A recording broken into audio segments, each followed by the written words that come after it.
podcast. We're here in Durham today to talk about a very Durham-specific robot. This is the Firestorm podcast. Sorry that the cathedral's covered in scaffolding today, but Firestorm 3 was for half of its Series 5 campaign, so, you know, it's fitting. I'm here with... NJGW. It's a really good trip, this one. I'm glad we came all the way out here to talk about a robot whose fights last about 3 seconds on average every time. Yeah, but you know, that's the thing with Durham robots. Eruption's just the same. Michael Oates might be behind the camera for all you know, but instead the other person behind the camera is... It is Toon Ganondorf, all the way from Australia. Would you believe that I came all the way out here for this? And yet here we are. So this is going to be a very special introduction. The rest of the podcast will be recorded inside with a computer as normal. This is just our special introduction to prove that yes, we are here in Durham for this podcast. But So with that... we've also got on the other channel, if you guys are really into Tale of the Toaster being in front of a cathedral all day, second channel, uncut version, you get the daytime nighttime cycle, and you'll see this man go through all of Firestorm's battles on his own. It'll be worth it, but we're going to stick with the normal version for now, so I hope that's okay. We'll start with Series 3 while we go and explore the set of Harry Potter. And welcome to our live recording. I'm here with Nick and Toast. He is. That's true. And we are going to jump straight in because, you know, brevity is the soul of timeliness or something similarly intelligent. And Firestorm's fights. Yeah, and basically for this episode we're going to try and do things a little bit more fast-paced. A lot of the previous robots, King Bee, Plunderbird, they've had lots of short series or short fights. Firestorm has never had any short fights or any short campaigns. Sorry, is what I mean. Every single series is chock full of fights. So to try and move things along, I'm sort of going to keep us pushing through.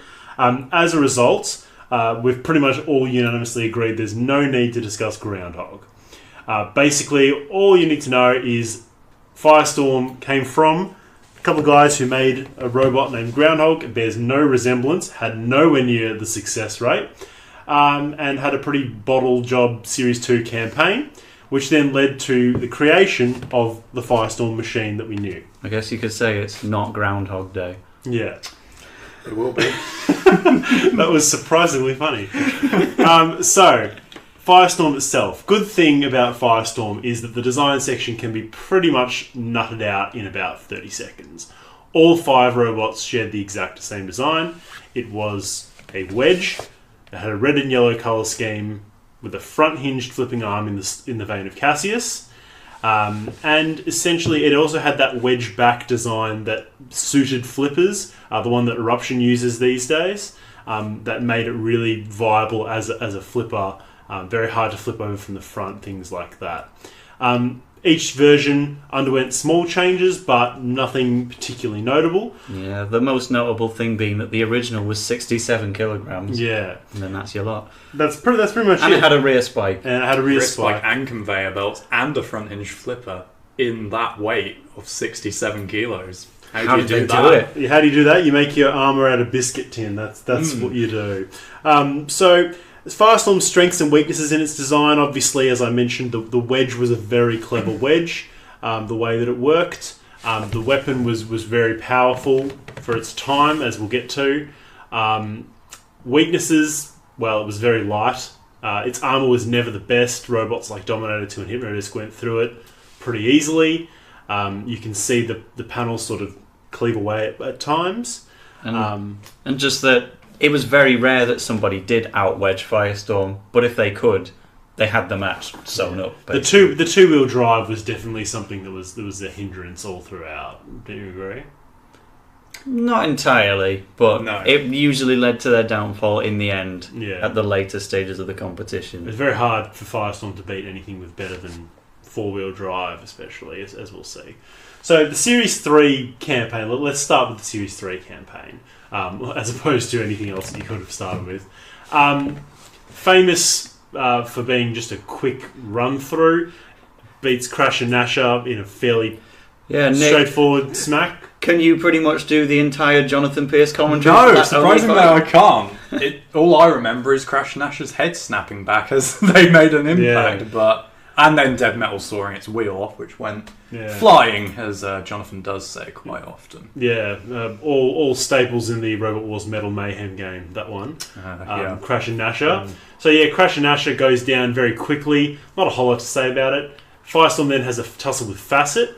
And poor GBH just always gets the short end of the stick, doesn't it? Yeah. In every single series, even the one where they won a heat, they just have some element of bad luck that's out of their control. Yeah. Well, what's the bad luck in this case? Getting a future grand finalist? In a weird way. But surely Facet should be capable of beating Fire Gap Storm. It's true, especially with such a weight disparity in the fact that the only other robot of that design very easily beat Firestorm in the same Facet series. completely proved itself in the first round against Terminal Ferocity. It certainly wasn't bad luck, but it was sad to see Facet go early on when it could have very easily won the heat directly afterwards. Yeah. Not that we needed another flipper of that ilk in the later stages of the competition, but if it made them come back for Series 4, then that's something different. Yeah. So, Facet really essentially loses that, side-stranded. It does get a flip on Firestorm, but that also allows Graham Bone to show off his self-righting I always mechanism for the wonder first why time. they didn't follow up that flip, because Firestorm takes a good 8 seconds to self-right. It's I think it's really just struggling. In those days where it was taken for granted robots still weren't going to self-right unless they were Cassius or Chaos 2. Yeah. They were probably celebrating up in the booth, yes lads, we've done it! Oh no, we haven't. Yeah, that's it, and one of the first of many Firestorm side strand victories. Facet doesn't really have a whole lot to answer to that. Its flipper isn't powerful enough. It's not wedged in the right way. It's not a top hinge. It hinges about halfway up the wedge, which essentially becomes it doesn't have the kick that Chaos 2, Bigger Brother have used to be able to self-right from side stranded positions in the past. Heat final against Deator. Not a whole lot to their say. Deator fight an admiral campaign to get here, but Firestorm overturned them in one flip. Yeah, it was just a couple of milliseconds longer than the Crash and Asher effort. A couple of milliseconds before it was flipped, it actually broke down. Something Deator's known for, durability. Yeah. No, not so much here. So that's the heat. I believe it's Heat O. Yes. Very, very straightforward. One of the more whitewash heats in Series 3, wouldn't you say? Yes, I absolutely. can't think of many others where... Even Chaos 2 had that challenge of some sorts. The Big Cheese was certainly matching its stride for stride as the heat went along. And Hypnodisc, they encountered their difficulties with Berserk. Panic Attack had Exterminator. So Firestorm, probably one of the most dominant performances. And then you get into a rather surprising fight with Pitbull, which on paper, every season from Season 2 on, from Series 4 onwards, you would have as a Firestorm walkover. But Pitbull not only dominates the fight, Firestorm doesn't score a single point in any category for the entirety of the fight. It makes a couple of aggressive rams, but it just runs straight up Pitbull's wedge and gets grabbed for it. Yeah, and it's quite surprising to see Pitbull be so effective, but Pitbull's on the spike, being jostled, and Firestorm is just gripped between those teeth, and it's a huge credit to Pitbull for being able to be as effective as it is. Yeah, they totally, many people write off their heat win as a fluke because Behemoth was flipped by the spike, but this performance against Firestorm, I think, justifies it, and then adds to the irony because, of course, Pitbull was defeated by the Arena Spike in the end. Yeah. And Firestorm was not about to oblige to the PTO message. No. When would it ever? So they're going to take that win and carry on to face the reigning champion. Yeah, in a fight which is Panic Attack's best chance of beating Firestorm, but this Panic Attack is uncontrollable, so there's always some hindrance for Kim Davis, isn't there, against Firestorm. It Alex definitely still ran it close, though. No, it I never see. lifted it. It never lifted it. It got a once. very side tentative It lift. pushed it back into the CPZ like once. Yeah. And that was it. And there was also that moment where Firestorm 67 kilos shows through because Panic Attack does an unintentional sit and spin move, and the sit and spin actually knocks Firestorm about a foot out of the way. Yeah, I mean, Which this is one of the fights where you have to give credit to Alex Mordew, though, where you use Graham Bones' precise driving, but Alex slips underneath Panic Attack as it gets hit by the floor spike it's and like bungs an it S, against it's the like arena wall. an S Yeah. bend. Concussion did the same thing against the Kegs about 10, 15 Slightly years less later. impressive, but yeah. But yeah, it was just like that S squib. They Yeah. sort of are there, and for all of the criticism of Firestorm, being opportunists, and that's a very skillful bit of driving. Absolutely. Was definitely not a flip and leave them there, like we would see with later Panic Attack victories. Thankfully, Panic Attack Shreemac actually worked in this case. Yeah, Panic Attack Streamac. If we had more time, I would criticise that, but we've already done 2 episodes on Panic Attack, so that's the series 3. So by this point, we've had 2 good fights with Panic Attack and Facet, a really close call with Pitbull, and then 2 fairly pedestrian walkover wins. And now we have a pedestrian walkover win of a different kind in Firestorm's absolute whitewash defeat to Chaos 2. Surprisingly, the fight itself, Chaos 2 flips Firestorm over, and as Nick said, Firestorm takes about 10 seconds to self-right. Yeah. Chaos 2 doesn't give it any chance to that. It does what Facet didn't. Immediately follows it up, charges into the sidewall, chucks Firestorm, and it soars in like this beautiful It really arc. is. It's just one just of a the most- loop over. It's the most aesthetically pleasing of the early Ooters, although the follow-ups in Series 4 are pretty darn nice as well. But thank God that thank God that Uta did happen, because Firestorm lost drive really early on into this fight. Yeah. Just shuffling around on the spot. It's not really doing much. It lost forward and backwards drive immediately. Yeah. And then obviously Well, nothing makes George fights takes the more advantage. exciting than finding out that there was technical difficulties, but that's just me. but we Hypnosis- could have lived without that, but Firestorm is if we having get that a ending bad over day. the limp breakdown against Hypnodisc for Firestorm Yeah. later on, then that's something. Yeah, and so that's the end of Series 3. So Firestorm's hopes for the title just topple straight over the wall, and that's pretty much it. Now, there was never any playoff for Series 3. Stegosaurus was too damaged from the fight with Hypnodisc, which was really the last time Hypnodisc was potent in that series. And we do know there was meant to be a playoff, and we know Firestorm was willing to give it a go. Steg wasn't.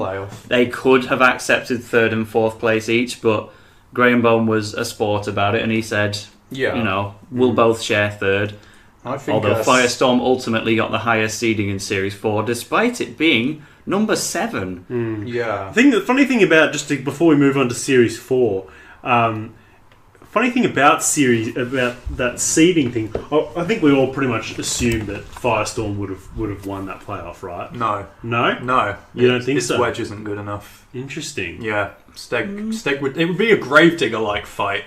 When Gravedigger did get a fair kill on Steg, which was but taken apart by the house robot. Firestorm's arm is a twig, and I couldn't see it getting underneath Steg quickly enough unless there's a Panic Attack-esque flick up from the arena spike. It's certainly surprising. I didn't expect that, but I think we certainly would have been in for a decent enough Did fight. I'm a twig, and I've been alive for 21 years. Did Firestorm actually get underneath the front of anything in Series 3, and get into its body? It went behind Dietor. Facet. Well, yeah, Dietor broke down already, though. Yeah. So... Well, there's your comment question, guys. Yeah. Tell us in the comments section. Yeah, agree with the uploader. Yeah. Moving on. Anyway, so interesting thing, the joint third thing. I think a lot of people assumed because of the seeding and because of the fact that, for me, when I was a kid, I always just assumed that the better the robot you lost to, the better you were considered, and that's why Willy Big Cheese was a top 16 seed, and that's why Atomic was seeded in Series 5, despite the fact that nearly every other Heat finalist that was unseeded was a better robot in Series 4. Yeah, I think that's just sort of led to that one of our friends calls that the Mandela effect. And basically, you hear something enough times, you just believe that it's true, and you believe that Firestorm came third and Steg came fourth. Steg feels like a fourth place finisher, but what can you do? So Firestorm ends up seeded fifth. Steg down in seventh. And we have what is probably the worst heat of Series 4. Yeah, I'm not going to deny that. By a long shot. Yeah. I reckon probably second worst. Do you reckon Spawn of Scutters heat or Mousetrap's heat? Yeah, Ooh. probably Spawn of Scutters, because the heat final is a one-hit KO. Really Big Cheese's heat has the similarly sad heat final. See, that's At a least good the heat. way At least down. there's things there. Two good It's also got melees. suicidal tendencies versus Wheelosaurus. Exactly. mixed So in even there. though that's negative for most people, it isn't for me. Yeah. But yeah, no, by far the worst. There's no star power. The only other veteran seed is Deator, who's barely working, because the rescheduled seeds means that Pussycat, who was meant to be in this heat, is now in a different heat. And we've got Deator, who's barely working, setting up a grudge match no one particularly cares about. You know, the Thor Mr. Speed squared. Yeah, that's the veteran. That's the showdown we all came to see. But of course, its first showdown is against the Morg from Wales and Scar, who put on, a riveting performance with its spinning blade. It was completely functional throughout, must have a good motor behind it. But ultimately, that does keep it going for the duration of the fight, despite Firestorm briefly stranding it against the wall, because the Morg had already become immobile as a result of Firestorm's dominance. Firestorm's immobilization on the Morg shows that it at least had moved up. It was able to do to the Morg what it couldn't do to Pitbull at all. And it is a well-timed charge so that the Morgs roll over. Yeah. It wasn't a roll as such, it was just a crash into the wall. Yeah, They overturn and then push break the momentum. body into the wall. Yeah, exactly. So it was a credit to them, probably the best of their 3 fights in this heat, which doesn't say anything at all.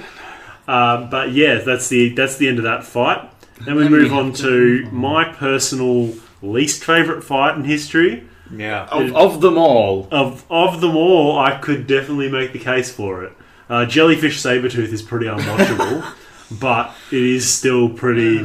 It's Yeah. really bad. So unwatchable that you don't even know who deserved to win that fight. Yeah. I know who deserved to win that fight, don't worry.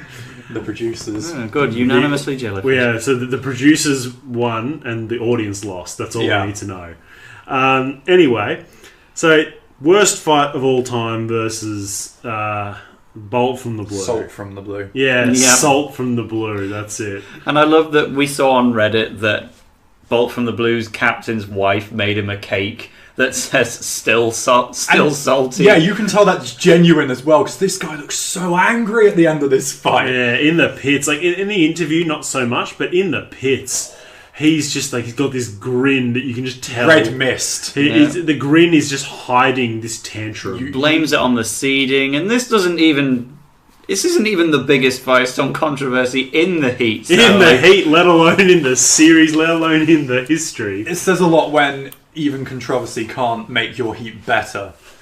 Like, when it's good controversy, it can, but in Firestorm's case, it just tops it off because everything is just bad in some way in this heat. Because ultimately, this is just a battle where Bolt from the Blue, they think they've got this because they have the lower wedge and they're constantly underneath Firestorm, which to some may make them believe they're in control and winning. But realistically, Firestorm's putting on all the aggression, making all the attacks. They're not good attacks that are doing anything, but they're at least earning a few more points than whatever Bolt from the Blue's gentle lift Yeah. in the first minute. Isn't No, Bolt from the interesting. Blue air powered? Like, isn't that why it's so weak? It's compressed air instead of CO2. I think so. That would But explain why they've only got 5 flips per match. it's the Yeah. thing, though. Although I agree with the judges going for Firestorm, I don't think they would if the robots were switched around. Absolutely. No, Chaos I 2 agree. Stinger type thing. When it's tough as nails damaging Robo Chicken, that's deemed enough. When it's Stinger damaging Chaos 2, it's deemed not enough damage to swing the fight. It's that type of thing where it wouldn't go the other way for And- such a tight thing. It would just be given like, oh yeah, the other robot was ineffective and you got some lifts in, so that'll do. I have no doubt that the fact that Firestorm was a seed had some Yeah, impact. absolutely. Not calling the judges bias as such, but they always try to use that extra little bit of leverage if they can bend the rules ever so slightly. And think about it this way, there is a degree to which, if you can choose between two robots who both did terribly, choose the one that's more likely to give more entertainment later on. Because I don't think any of us are any the poorer for having Dominator 2 versus Firestorm 2 rather than Dominator 2 versus Bolt from the Blue. That's assuming Bolt from the Blue can beat the Morgue in the heat final. That's right. I mean, that's probably, that's probably not going to be much better. So, yeah, the bumping and the not that much fun of this fight agonisingly aches to a close with an agonising 2 minutes and 45 seconds of runtime, which I timed earlier today. I can't believe that they actually edited that much of the fight together. I mean, just compare that to some of the Series 5 fights that get edited even down. The Series 4 fights that Series get 4 edited semi-finals, they're digested to a good 2 minutes and they're all-time classics. And they're only one fight more. 2 minutes and 45 minutes, and that's what we got. Imagine what happened to the other 2 minutes and 15 seconds that they cut. The same thing, just we got half of it. Yeah, they probably... Honestly, I wouldn't be... There's no obvious end position in the fight. So. With Mortis and Panic Attack, you wouldn't rule out this fight being filmed again, but this was the best fight they could get us. Yeah. Because the other one was that bad. They didn't even get a lift in. I think Firestorm 2 needed a steel strip, Nick. Yeah, absolutely.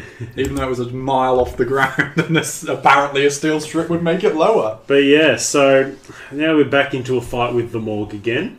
And this one's probably the most notable of all the fights until this point, because it's by far the most controversial win that Firestorm ever gets. Deals out some pretty controversial wins, but this is... Well, like I said, it's pretty controversial. And just contests for one of the most controversial matches of all time. Yeah, and again, I think they got it right technically, but they wouldn't keep to that strictness if it was the other way around. Like obviously, the circumstance is that the Firestorm pushes the Morgue onto the lip of the pit, so about 3 of its wheels are hanging over Oblivion, the robot's still on the arena floor.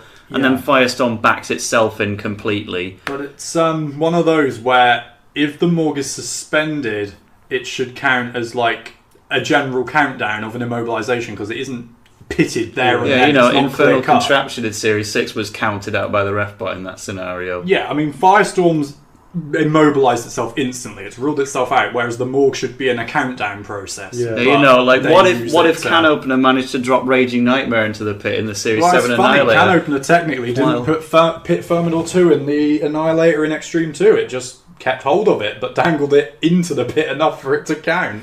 Yeah, raise the tornado. Hey, the way I see it, there's some technical correctness in the fact Firestorm was given the win. It's justified, but it spoiled the episode as an entertaining TV program. Well, it's the fact that these things always get brought up in the moment, so it feels like they're making it up as they go along, even though you can see the logic in some cases. If it was explained to us beforehand, say in an opening series preview, what constitutes as being in the pit and stuff like that, then it's different. But when it's just the judges have gone for Firestorm in this controversy thing, it's what makes Robot Wars get that reputation as a game show and BattleBots be a competition, because we have all these grey areas that get brought up as they go along to make the competition. And ultimately, if you're in the audience and you watch that fight for the first time, of course you think it's a Morgue win. Absolutely. And while you can be brought around to the idea of a Firestorm win, I wasn't exactly keen on the idea. I've got 2 things to sort of add. The first is if Firestorm had come through and come third again, I would definitely be rooting for the Morgue to have won this. And the second is I do. It's very similar to what happens with Really Big Cheese twice in a couple of episodes later. And I wrote a blog about this a couple of years ago. As soon as Really Big Cheese fell in the pit in round 1, They threw Prize Fighter, and then they chucked Wheelosaurus in on top, hoping everyone would be so distracted by how funny it was that no one would ask any questions about, hang on a minute, Willie Big Cheese went in there It first. would just add to the madness, as opposed to just being like, oh god, that's one in the pit, they're obviously gone, type thing. So, Firestorm and Willie Big Cheese, the yellow Series 4 flipper upgrade robots, to keep them all in. Just quickly before we go into the fight, what do we think of the colour inversion? Do we like red on yellow or yellow on red better? Firestorm 2 does do a good job of it. I think it's not my favourite of the colour schemes. I prefer it the classic way, but I appreciate that, it gave us something different to play as in the video games of the time, distinct from all the other Firestorms. I think part of it to do is with how Series 4 is actually filmed. It always looks quite murky, so Firestorm looks a bit washed out, whereas later on it looks very I think you look at the image on the wiki, it's much crisper in the colours. Yeah, for me, it's less about the colours and more the fact that I like the circles more than the squares. I can see that. Yeah. So Firestorm 1 is my least favourite aesthetic, just because the arm is black and it's dark. Yeah, well, it's got the twig of a flipper, the conveyor belts. It's not doing much. Before we get onto aesthetics, that'll get into Firestorm 3. The fight with... So we've done the Morgue. The fight with Dominator 2 is a great fight. It's very enjoyable. By far, it's a fight undeserving of Firestorm 2 at this point. You can either make the case that Firestorm 2's heat was below its potential, or Firestorm 2's final was above its potential. And when you get to the tag team, you can argue that probably the above the potential was probably the more accurate one. But yeah, it's one of those matches where you can watch it again and again, and each time you'll probably come to a different conclusion as to who won. I think the TV edit probably displays more of a Firestorm win. Yeah. But maybe we lost a bit that fully puts it in Dominator's favour. But again, you listen to the teams afterwards, and Dominator's own team thought they lost. There was 1 point in it. So I think what we got on TV was probably an accurate representation. Yeah. And, we did it at... We have to admit, we only saw 1 minute and 58 seconds. Compare that to Bolt from the Blues fight with Firestorm. It's a joke. What? How can there ever be dead air in Firestorm Dominator 2 that you want to cut out? It's always going to be fast-paced, someone on their side, an axe coming in, some kind of jostling for position, but no, we get something that doesn't really give us enough. And we get full unedited versions of the Iron Ore fights in Series 2, Series 4, but we can never see something like this. But that's the way life goes. Dominator ultimately gets the judge's decision by 1 point, and it adds to the newcomer factor. I think it's a good thing. Of all the robots that Dominator 2 beat in the first round of the semis, because it did it 3 times, Firestorm feels like the most unlikely, even though Bigger Brother was the reigning runner-up. They were, yeah. Firestorm was the reigning 3rd place. It's only one extra fight, but Firestorm feels like the one that it was least likely to have won. But it did, and I certainly agree with it. But you're right, but every time you watch it, you come to a different conclusion. Last time I watched it, I thought, no, that was wrong. Firestorm won that. Firestorm gets that angle grinder press towards the end, but Dominator 2 has the more decisive attacks for me. I think it's always going to get the win because damage carries far too much weight in the classic series. Absolutely. Yeah, and I think Dominator's probably just picking up more style points from self-writing, I suppose. Which is ridiculous. In that early stage when self-writing got you points instead of being flipped losing you points. Which is how we see, there's all those decisions where, then again, Mute and Judge Shred, that was in Series 7. Yeah. So... that brings the Series 4 main competition to a close in the shortest Firestorm campaign ever. Speaking of short campaigns, the sumo lasted 4.2 seconds. Yep. Yeah, probably the worst suited robot to the sumo. Apart from Pussycat. It really just goes straight into the plow, rides straight up and straight off. And Pinball, not much better. Joint 6th, 135 points, level with Hypnodisc. Hypnodisc was good in that, whereas Firestorm I would not have said was good in that. No. Yeah, it just managed to get the 75. to get the 75 point target. So we can talk briefly about... Let's talk about the tag team, in which Inspired Genius thought that let's put Firestorm 2, two-time semi-finalist, former third place, powerful front hinge flipper. Let's put them with Scorpion. That's a good idea. Even Exterminator and Invertebrate had more reason to be together, and their justification was literally, we met on the motorway. Yeah, but at least that was a reason. And at least they were both Series 3 Heat finalists. They had previous success that was pretty compatible prior to Series 4, that is. Yeah, where one went up and one went very, very much down. Yeah. So, I mean, I kind of like that they nerfed Firestorm by giving it such a weak partner, because otherwise you could argue, benefit of hindsight, but you could argue Firestorm would have just romped the whole thing the way Bulldog Breed did a couple of years later, which is not really fun for your debut tag team terror tournament. It kind of goes against the spirit of the whole thing. So I kind of like that, but at the same time, Firestorm 2 in this tag team, it's just atrocious. Because they keep sending Scorpion out first, and Firestorm tries to obey the rules as best it can. And Scorpion's obviously going to get mullered out by itself. Yeah. And Firestorm, good as it is, isn't really able to recover the difference. Well, they do win the first fight, but it's extremely debatable, I have to say. Yeah, it only goes under the radar because it's a tag team terror fight. But it's a really dodgy judge's decision. The way I believe they won is that at the end of the fight, both Scorpion and Plunderbird 4 were immobile, but Plunderbird 4 was immobilised much earlier. If you just judge the fight based on the 1v1 between Bigger Brother and Firestorm 2, absolutely Bigger Brother took that, but I guess they were being harsh based on Plunderbird, and ultimately, while we feel Firestorm was nerfed by its bad teammate, Bigger Brother had it even worse. Every team did, bar the team who won. Yeah, exactly. That's why they won. Yeah, they were the only one with two functional and working robots. So Firestorm's really, its main contribution is flipping Plunderbird 4. You sort of get that image you can see. It's pretty much the sum of the fight. It's not a great fight. That's already after it's broken down. It doesn't even go over. But I just don't see where Scorpion potentially scores any points for this pair to progress.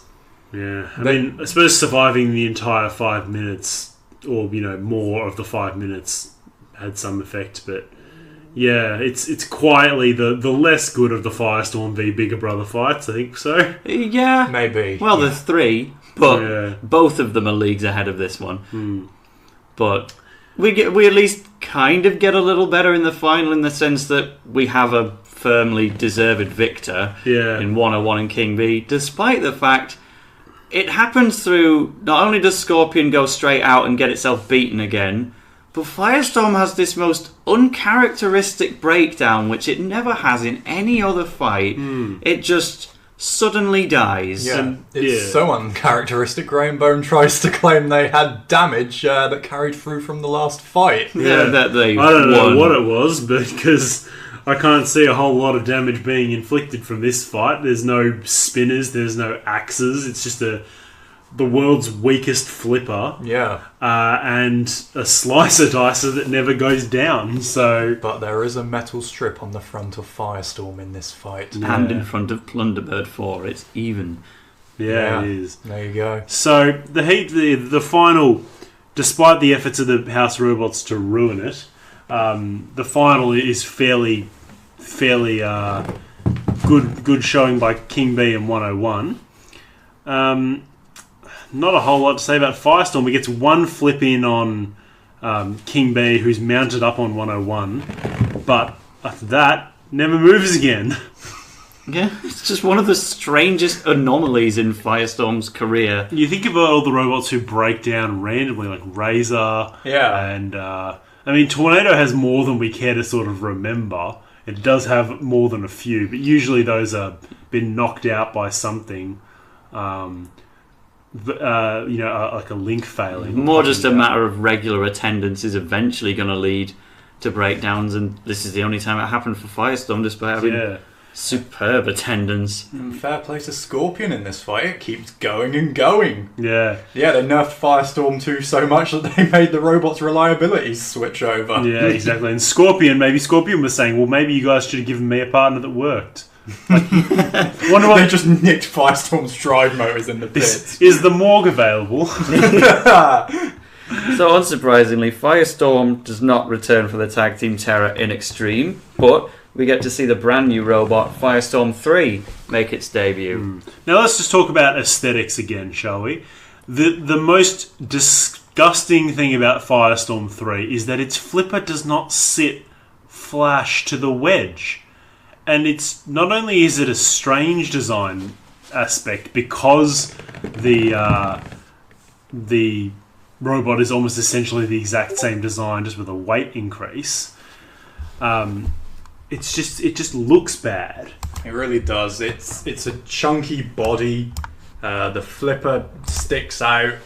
It's like Firestorm going through puberty. It is, and the robot itself is just a less explosive, less precision milled, less entertaining version of later Firestorm. And those aerials are just so prominent that they had to include it on the pullback and mini-bot, and which you never get completely two aerials got on in the the way. pullback. It's ridiculous. Every time you go on eBay, can I get a Firestorm with two aerials? You know, No, I you remember can't. myself as a kid, I was in the garden shed, I'm like, these aerials stop Firestorm from self-righting, I'm going to rip them off. And I did. I probably did the same. Yeah. Firestorm's not even finished. It's not even been finished painting in some of the early fights. You look at the flipper.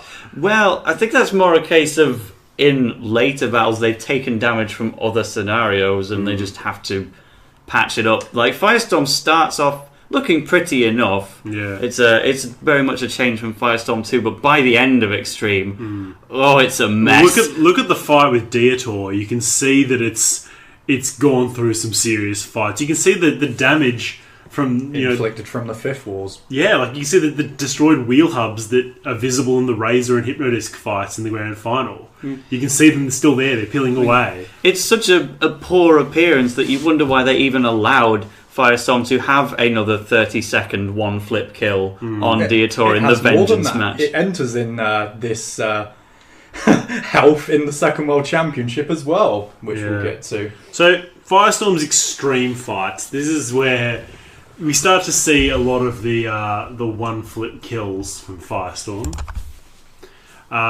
It's very, very basic. Panic Attack is one flip killed. There's not a whole lot to be said there.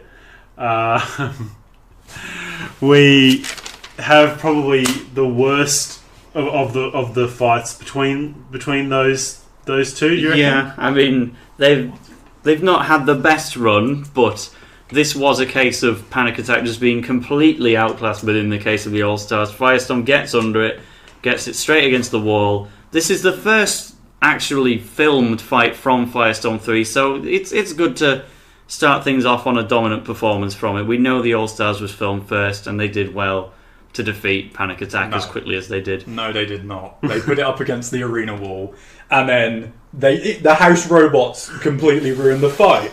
Panic Attack is there, it's dead, leave it, I wouldn't be pissed. But no, they come in, Dead Metal tries to get it off the arena wall, to continue the fight. Refbot then disagrees with him while Dead Metal breaks down my head. And Panic Attack gets stuck on Dead Metal's fucked, okay. And then they count it out when it's on top of Dead Metal. To add to how throwaway this fight is, the countdown is quick, then they take it straight to the battle board for the next fight. They don't even have post-battle interviews. They just show the control booths for like 2 seconds and that's it.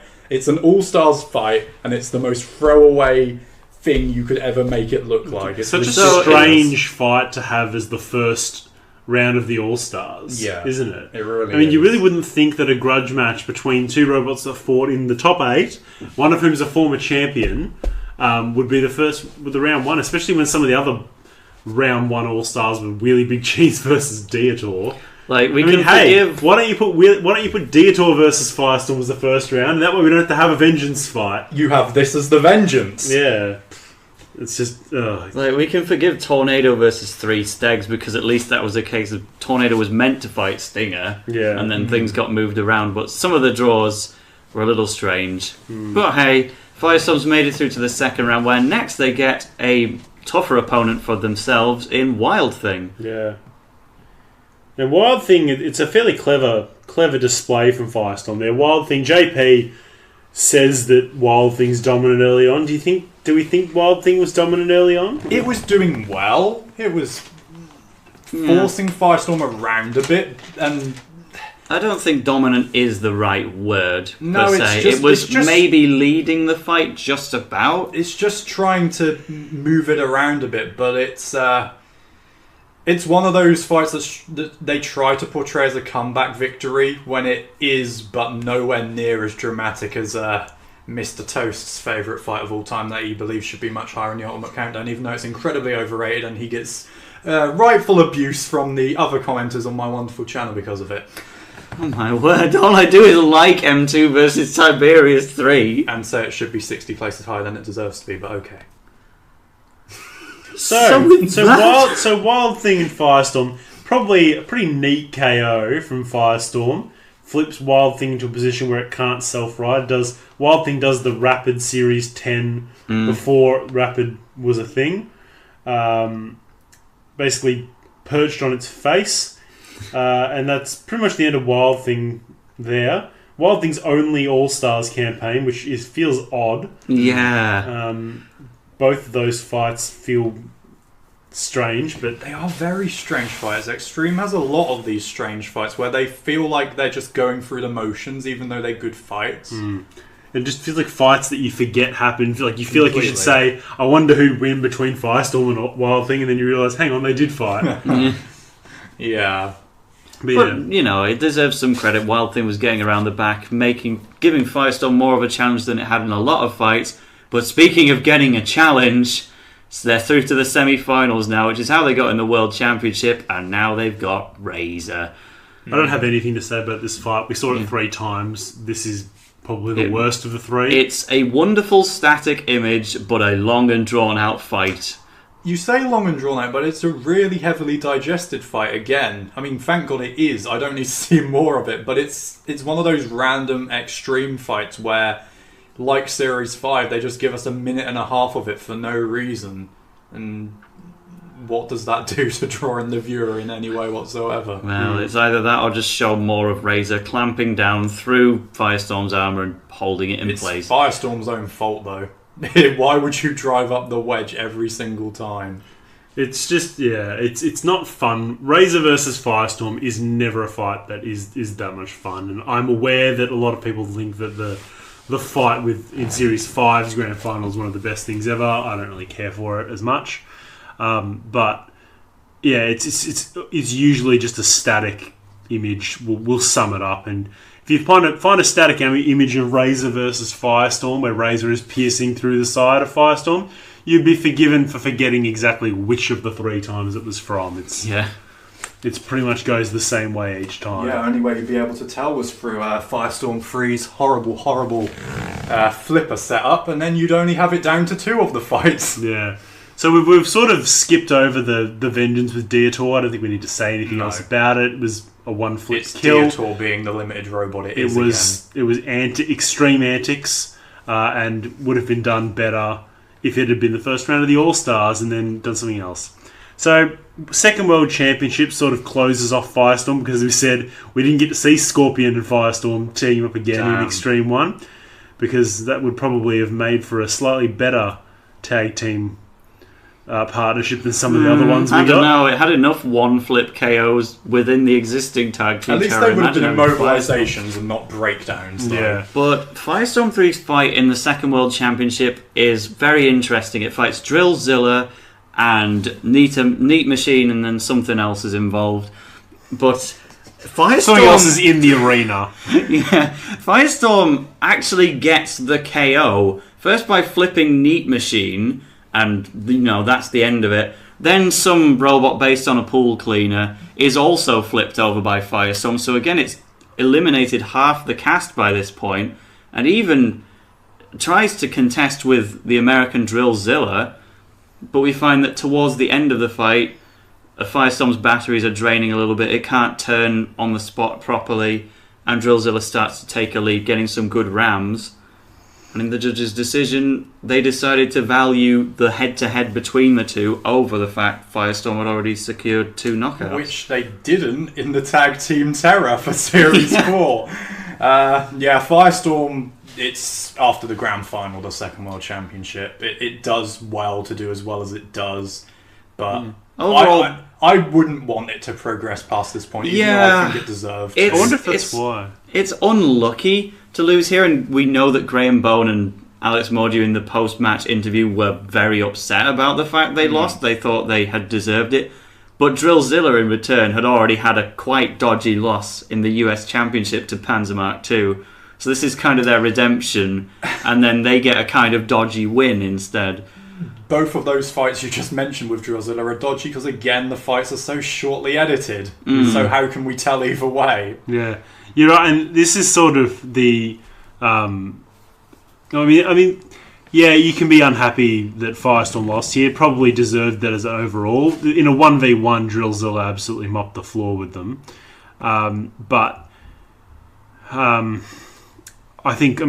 Thank heavens we got Drillzilla in the second World Championship, because I don't think I could be able to stomach another fight with Firestorm and Razor. And a second World Championship in a row where it's 3 English robots in the semi-finals. Yeah. Imagine. Because inevitably it would have been Firestorm beating Manta, and then it would have been Razor versus Firestorm in the final. Oh dear. The thought of it makes me want to perish. You can't even joke. You can't even say, haha, I know what's going to happen. It would have just been a very sad final. Yeah. Would have summed up the second World Championship even more, though. Yeah. It's hard to say whether we think that it's a better or worse than any of the other 2 finals, but that being said, on to probably our favourite of the Firestorm machines.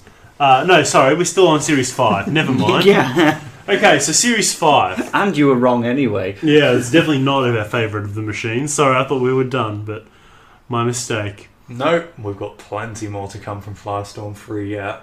Alright, so... And the first of the bunch is Decapitator in the first round. It's just nice to see that they're giving Firestorm a challenge, since it so obviously couldn't handle a bolt from the blue and the Morgue in Series 4. They appear to be taking no chances here. Series 5 producer, let's put Firestorm, a robot infamous for taking the knockout as soon as it's got one, against a robot that can't self-right. And it goes exactly as predicted, the only difference being the fact that while getting the knockout flip, Firestorm barrels its face into Matilda's arse, and the flipper almost gets ripped off. It's kind of a good thing, and why I wouldn't ever have wanted Firestorm to compete in BattleBots, because I think it would have got shown up big time, but hey... I wonder if the producer said, hey, Firestorm lost to Drillzilla, let's put it against another drill robot. Oh, Decapitator's drill moves more. Yeah, and it's actually their weapon. What a machine. Yeah. But yeah, Decapitator is just another Crusher Nasher, just 2 years later. Gimmicky robot, beaten in one flip, but more damage to Firestorm. And then Firestorm gets somewhat of another gimmicky robot in the second round. A much more competent package, but also very much a comedy entrant, as Stefan Frank would say, and that is Sir Chromalot in what has to be one of the most depressing fights in the whole of Robot Wars. Yeah. So Firestorm's fought Plunderbird and Sir Chromalot, and they fought any of the other... Who's the third one? The third of the fun entrants? There's 3. Robo Chicken? No, it's one of those. Yeah, you could say the Morgue. They fought the Morgue as well. They're... And this one... And Dietor. And they Dietor, they fought all 3 of the jokes. And they just don't play along with the fun in any of those examples. No, Sir Chromalot is a robot which proves within this match that it can't self-right. They know they're not going to win, but they're here for a laugh. And Graham Bone, Alex Mordew, who was actually the driver in the match, just decides, well, we're not here to have fun, I'm afraid. I want to get the heat final. So within the first 5 or so seconds of the fight, it puts Chromalot on its back and leaves it. Steve Merrill does his... God loves Steve Merrill, but Steve Merrill does his best to sort of make this fight fun. And Graham Bone and Alex Mortu, they are among the most talented engineers, but they are not good actors. They are not comedians. No. And you saw that in the Deitor fight in Extreme, which is just the most cringe-worthy acting of all the Extreme 1 antics. Which they even reference in this fight by writing girly boys on the back of their flipper. Yeah, it's just the elements are there, but it's not fun to watch. And you watch Sir Chromalot in other fights in Series 4 and Series 6 and Series 3, and they're fun. Whereas this is, you're right, it's like having a big injection needle stabbed into this big balloon of fun, and it's just. Yeah, it immediately pops and you're not getting it back. There's a reason this fight was skipped in the in JP's recap at the end of the series. Yes. But one they didn't skip was the Heat final, which deserves a bit more credit, and that's against Reactor 2. Was intended to be Gemini, but we had a seeding upset, and Firestorm gets this awkward ball-shaped robot which it can't really defeat by KO except for one exceptional circumstance which they actually managed to achieve. It's extremely dominant against Reactor, which just doesn't really have a hope. Its flipper is too small to even bring Firestorm off its back wheels. And its axe isn't going to do Dominator 2 level of control either. So, I think that's the biggest understatement ever. So, this one gives Firestorm a bit more of a chance to play with its food because Reactor can actually self-right. But funnily enough, this is the third rollover design in as many series. Oh, God. Yeah, Morg and Pitbull. But this was the first one where they weren't able to defeat it by flipping it over against the wall or just over. Instead, they managed to flip this one out of the arena in a completely unprecedented move for Firestorm, which any first-time viewer, I don't think they could have seen that coming. We didn't expect that level of power from Firestorm, especially as we'd never seen a front-hinged flipper. I mean, I guess throw it's anything not out even before. power, it's the design, as we say. It uses its back wheels to climb upwards and push things over the wall. It's very impressive the way it just looks so nice. That's too. the thing. You can imagine Graham Bone, how precise he is with everything. He probably measured how much Firestorm would have to get off the ground to be balancing on the arena wall, because it literally balances there perfectly when it gets to the height of its flip. It's brilliant. But So it's a mixed bag of a final. If you like Firestorm, you'll like this fight. But if you like Firestorm, you won't like the next fight in the semi-finals against Hypnodisc. And I have to say, this is one of about 3 or 4 fights that take place with Firestorm 3 that you just forget about. People forget, the way people talk about Firestorm and Hypnodisc, you'd think that Firestorm won twice, but it actually lost once and drew once.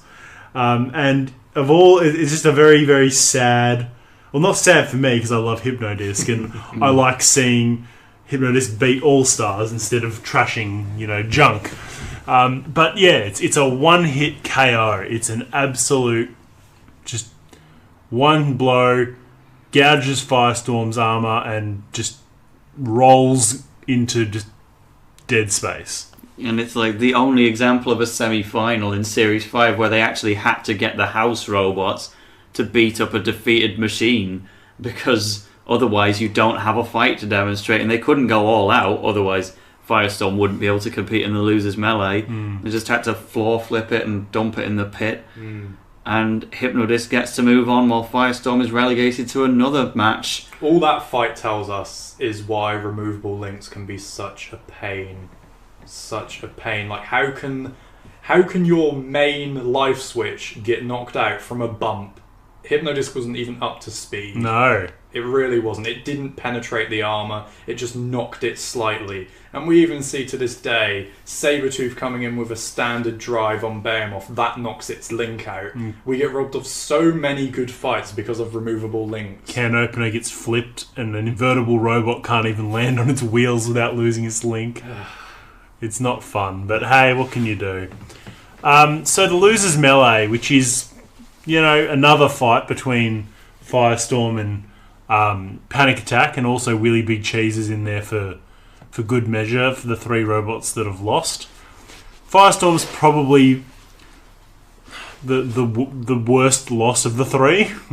Would you reckon that'd be a fairly easy step? Willy Big Cheese had the more heartbreaking loss, and Panic Attack didn't have a real answer to Pussycat. Yeah, Panic Attack probably had the most unfortunate draw. Well, then again, Hypnodisc is reigning fourth place, Pussycat's second. I think anything would have been an unfortunate draw for Panic Attack at this stage. Well, that's true. Such a good campaign it had, it's still well out of its depth, as we see in this fight. Very lucky to be in this semi-final at all. Funnily enough, just through its own extremely fortunate draw, where only Tiberius was up to scratch within its own heat. Yeah. But Firestorm here, it focuses on Willy Big Cheese rather than going for Panic Attack, because I guess they know that they've done Panic Attack before, they can do it again. Willy Big Cheese is the more immediate threat, especially when Panic Attack turns out to have radio issues. And eventually, they manage to wedge it onto the angle grinder, flip it against the wall a few times, and Willy Big Cheese does lose mobility, which lets Firestorm go after Panic Attack for a bit. It really is the two ends of the spectrum for Willy Big Cheese, isn't it?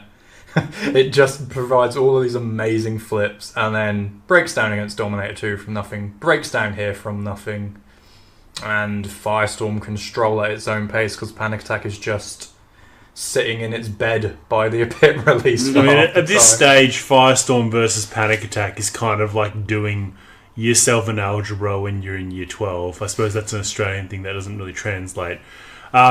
It's like, trying to tie your shoelaces when you're 15 years old. Like it's not a challenge for these guys anymore. Panic Attack hasn't changed in any significant enough way that it would be a threat. They've fought in these exact iterations, and it was a 4-second fight. They're right not to be that worried about it. And third time they're fighting, we're at the stage now where Firestorm losing this would be like somebody burning pasta. It's that easy for it at this stage. Oh, I don't know who would do that. Yeah. No. But still, Panic Attack puts in its best efforts in Series 3. They get to slightly end in the ascendancy, lifting Firestorm into the CPZ, but it's not nearly enough to recover Jonathan Firestorm's Pierce dominant would tell us otherwise because the battle's closing. But yes. Recency bias, as we say. But Firestorm cleans house and gets to move on to a 5th round battle against Pussycat, the reigning 2nd seed. The most forgettable second round semi-final battle of all time, probably this. Yeah, and that includes Hypnodisc and Dominator 2 in this same episode. Yeah, this semi-final really isn't that great. It gets banded in with semi-final A as a great episode, but half of it is really disappointing. Yeah. So, oh my! I reckon Willy Big Cheese versus Dominator 2 is by far the best of the episodes, and that's the best of the episode. And that's the one that has the limp breakdown at the height of its... It actually is, isn't it? By a lot. Wow. And to give a little bit of credit, Firestorm Pussycat is probably the second best fight in the episode, because it at least goes the distance. Firestorm has never fought a robot like Pussycat before, something that can keep coming back after a flip. So Graham Bone, Alex Morgie, whoever's driving, has to think on the spot and think, how do I keep on top of something that can constantly be a threat and is gradually causing some damage, but somehow, at least based on what we see on TV, they do it for almost the entire duration of the match, just throwing it around like it's extreme destruction. Yeah, this is the first battle probably where Firestorm properly has one of its dominant performances that we see a lot from Firestorm 4 and 5, where it completely suffocates its opponent for the entire fight without letting up once. Yeah, it's surprising too. Driving it's a very poor showing from Pussycat, I have to say. Series 5 in general was. Yeah. As much as I don't want to jump on that bandwagon of Pussycat getting worse from the weight increase, it really didn't get out of first gear at any stage in the tournament. No, true. But yeah, it's a judge's decision, but one that was really only ever going to go one way.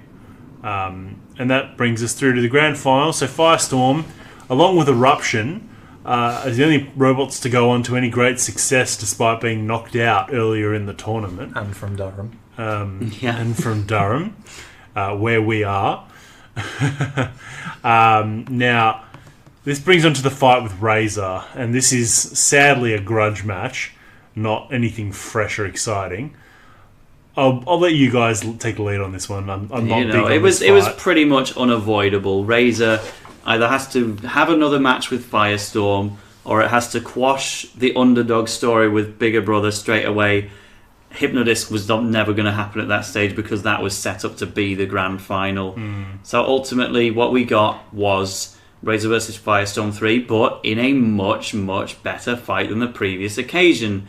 And it certainly didn't seem to start that way. Razor was winning it just as they were before, but they have a moment of weakness near the angle grinder, and they just seem to stop moving. And Firestorm also is now able to press its wedge against one of the ridges on Razor to push it into that situation. And, you can never really say that Firestorm is winning at any stage of the fight, because ultimately it's Razor's initial dominance which decides the entire outcome. But Firestorm just gets stronger and stronger throughout. The rams are crushed, so it can't flip, but it keeps its wheels on the ground and just keeps pushing Razor back.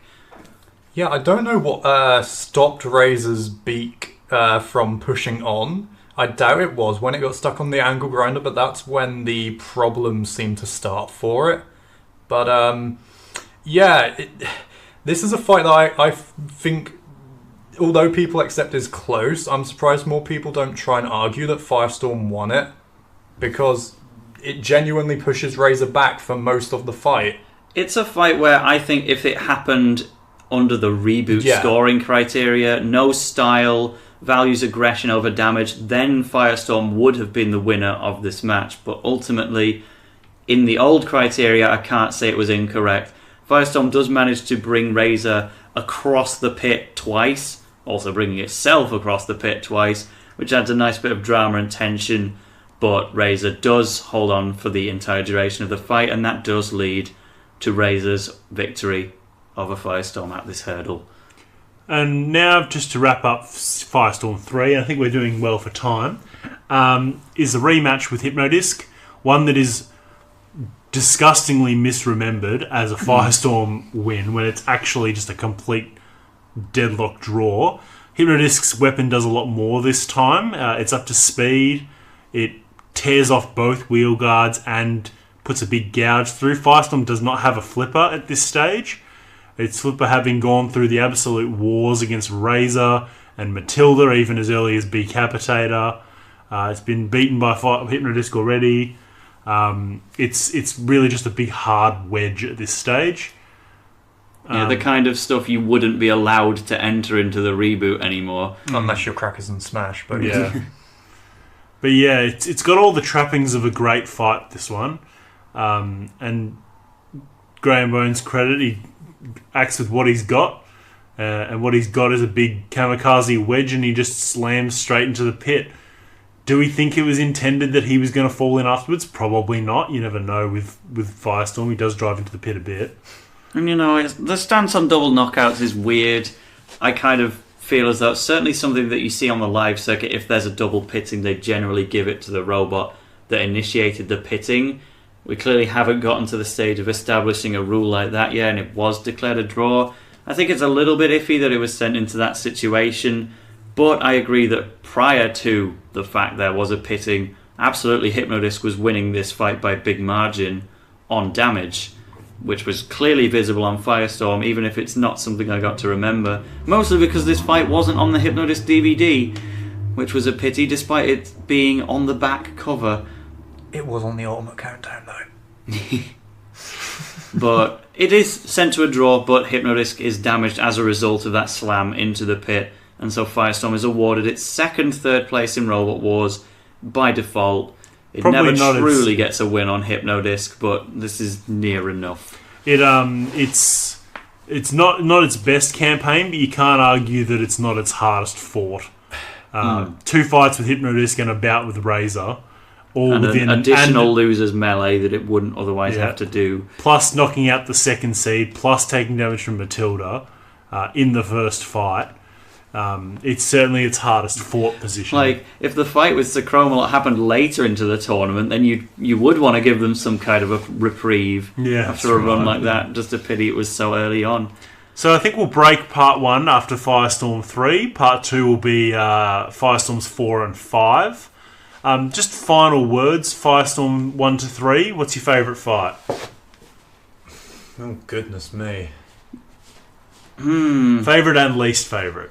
My least favourite's Bowl from the Blue. I think we can probably get least favourite out of the way. So I think Chaos 2 and Firestorm is a good contender for the best, but I'm sorry to be obvious, but I think the second encounter between Razor and Firestorm 3 is ultimately the most enjoyable fight from that half of the run. Not my favourite Firestorm fight overall, but good for the first half. Yeah, and least favourite?